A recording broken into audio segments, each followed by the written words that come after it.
Knox feeling it! When was the last time the future looked so bright for the Knicks? Let's take a trip down memory lane. What's good, Knicks Nation? It's your boy CP, the NY Fanatic, back again with another video. And if this is your first time on the channel and you're a die-hard Knicks fan, make sure you hit that subscribe button below and the notification bell so you don't miss anything. I grew up during the Ewing era. It was a time when it seemed like every year the Knicks were contending for something. We were well respected, we were feared, we played tough, physical, defense. Those are what the 90s Knicks teams were known for. The Garden was always rocking. There were always memories to be shared. We never won the big one, but the 90s Knicks teams made the city proud. They were our heroes. And NBA history has just been made. The New York Knicks are the first 8 seed to ever make the NBA Finals. After we traded the captain, things started to go downhill. Many years of mismanagement led to bad trade after bad trade and bad contract after bad contract. Then in 2004, the prodigal son came home. That's good. Williams hits it with 3 seconds remaining. Marbury going down the other end. Marbury in for the layup. He puts it in at the buzzer. But his homecoming was short-lived, and he too will go down in a blaze. I did like those Isaiah teams on paper. They were young, they were talented, but they could just never figure it out together. We brought in big-name coach after big-name coach, and we all thought they would turn things around. But one by one, they all failed. Seemed like nothing could bring us back to the promised land. When we finally untied the knots of years of bad trades, bad contracts, and mismanagement, we went for the big fish, but we struck out and had to settle for plan B. Yep, the Knicks are back. You know, it's definitely great to be a part of a beautiful organization. And don't get me wrong, the Knicks were back for about half a season. With Amari Stoudemire signed to the team, the Knicks had their most talented player since Patrick Ewing. The Garden was rocking, the Knicks had a nice young team going, and Stat was leading the way to an MVP caliber season. But it didn't really seem like we were building for the future. It seemed like we were building to win now. We were chasing big threes. Case in point, the Melo trade. I'm still dreaming right now. You know, it was a dream come true for myself, and I'm ready to get down to business right now. With the Melo trade, it really seemed like the Knicks were back. We had the best scorer in the game combined with one of the most dominant big men in the game. I really thought Stat and Melo together would have been the best 1-2 punch in the league. But things never really seemed to work out. The chemistry was never there, and eventually, neither was Amari. His injury made his contract an albatross, and since the Knicks had to mortgage the future to get Melo here, they were always stuck patching teams together instead of building for the future. Set up their D. The crowd on its feet here at the Air Canada Center. Lynn puts it up. Bang! Jeremy Lin from downtown, and the Knicks take the lead. The Linsanity era was probably one of the craziest things I've ever seen in all my years watching basketball. For 26 games, a kid that was on the verge of being cut from the team took over one of the most historic teams in the league history and was the king of the city. The electricity in the Garden was definitely back. Jeremy Lin was a fan favorite to everybody. Well, maybe not everybody. But after the 26 games, Linsanity was over. Lin signed a restricted free agent deal with the Rockets, an offer he couldn't refuse, and an offer I'm glad the Knicks did refuse. Then there was Knicks tape. The 2012-13 season caught us all by surprise. The Knicks were a well-balanced team mixed with youth, veteran leadership, shooting, athleticism, and defense. The team went on to finish 54-28, the second seed in the Eastern Conference, and Carmelo finished third in the MVP voting.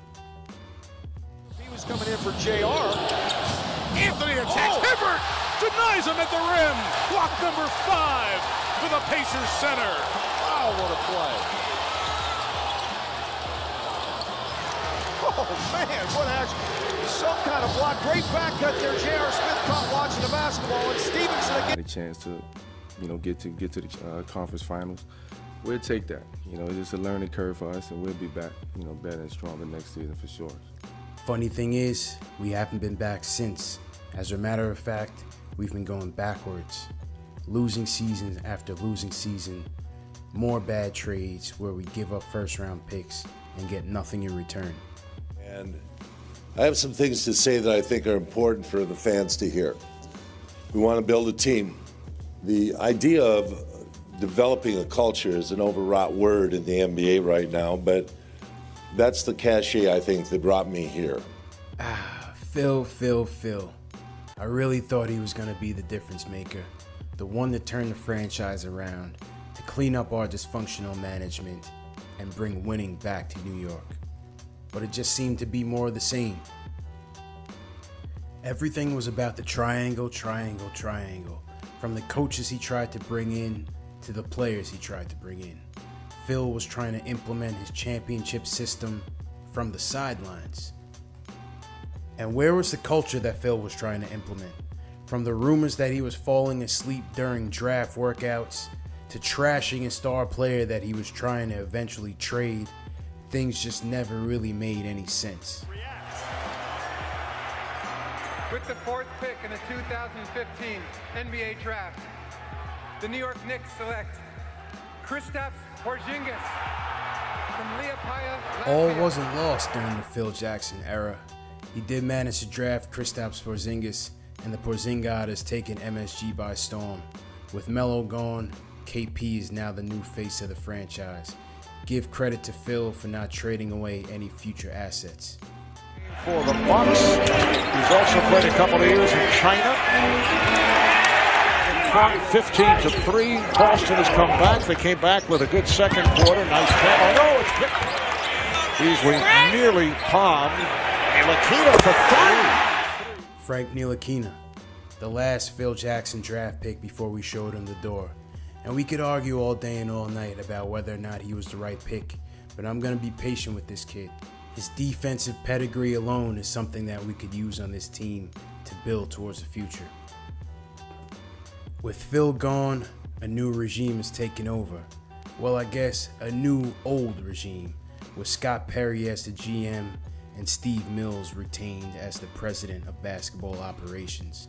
The new team has been talking a good game so far. No shortcuts. Rebuild through youth. Rebuild through the draft. Let's see what happens. I know Pop's got pedigree and I'm a young rookie, but they're not going to rook us. That's unacceptable. That was unprofessional. My guys dug in that game and earned the right to be in that game, and they did not even give us a chance. Take that for data. In David Fizdale, the Knicks hired a fiery young coach looking to rebound after a rough finish in Memphis. And he's come in saying all the right things. Defense, physicality, accountability, playing together, playing tough. He's already come in and established a relationship with the players, something that management has been keen on. Miller, the sideline coach here for some of the Knocks. Got it! Knocking that down! In drafting Kevin Knox, the Knicks went for the upside, and it looks like they might have gotten this one right. The kid has so far shown off an offensive repertoire, inside game, outside, coast-to-coast ball handling, three-point shot. At 18 years old, the sky's the limit for this kid. With Mitchell Robinson, it looks like the Knicks got an even bigger steal in the second round of the draft. This kid is coming in with an athleticism that we haven't seen before, blocking shots, filling the lane, a pick-and-roll nightmare if we get a proper point guard play. Mitchell Robinson is going to be here to stay, and with proper coaching, this kid has star potential all over him. So things seem to be looking up for the Knicks, and if they play their cards right, they have the opportunity to develop players while at the same time clearing up enough cap space to potentially add some more talent to fortify this team and eventually turn it into a true contender. Now, I don't know who's going to come here in 2019 and beyond, but the possibilities of landing one or two big fish to add to this young core, it's exciting. At the same time, we can't sit here and worry about tomorrow. They're just rumors at the end of the day. Let's just sit back, enjoy this youth movement, and see how we develop these young players. And there's still work to be done. We're not out of the woods yet. There's always questions to be answered when it comes to the Knicks, but I'm going to remain cautiously optimistic for the future. Things just seem different now. I want to see the Garden rocking again like this.